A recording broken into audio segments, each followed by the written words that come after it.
I would suspect that we will, at the end of this year, have this incredible environment throughout the world of developed nations for the globalists to thrive in making their case for globalism.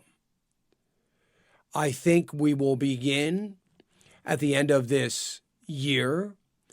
I believe that it's primarily going to be a battle cry coming out of the IMF, the International Monetary Fund, but there may be a few central banks around the world that might come alongside the IMF.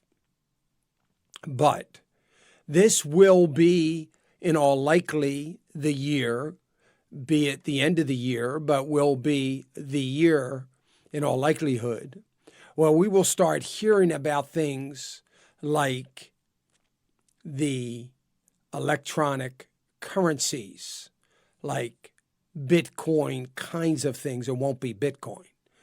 And I wouldn't be surprised if it starts with the IMF. We are in a very, very unique situation.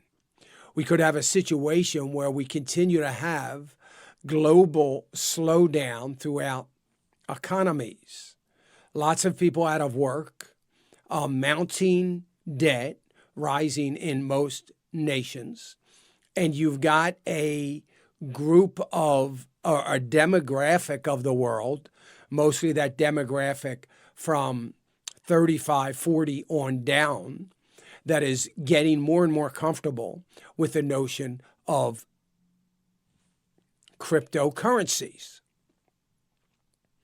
So the IMF, who has been talking about a one world type government for the last, 12 years, I'll say.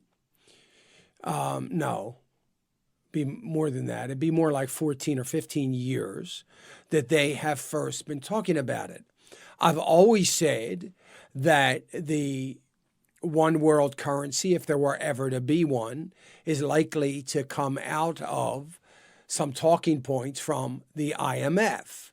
The IMF is isolated from all the usual flack that the Eurozone central bank might get, or the Federal Reserve might get, or other developed nations' central banks. They're going to get some flack about some of those things from within. But if it's thrown out there in a global way, and you have so much of the global population and the demographic being all about cryptocurrency, thinking that this is really something great, then it's going to be easy for an IMF or central banks to begin to talk about and maybe even start to make the move towards this one world currency. Now, back in 2009, I wrote about end times being ushered in, the one world government through a one world currency. It's one of the easiest things that the progressive left around the world will have to do. That will be so easy. Now, they need certain things. They need government authorities to be in lockstep with them. Well, they have that now with the Biden administration or the Harris administration, which it will probably be soon. So they need that. They need that lockstep mentality. They already have it through the globalist of Europe. It's already there. So they're all for it. So it's going to be relatively easy for them to start to institute, at least if nothing else, the thought pattern that this is going to be a good thing. So we're going to start to see propaganda coming out from the World Economic Forum, from the IMF, and possibly even the European Central Bank, starting to come out with this notion that this could be a really good thing. It could save our economies. It could save our nations, our worlds.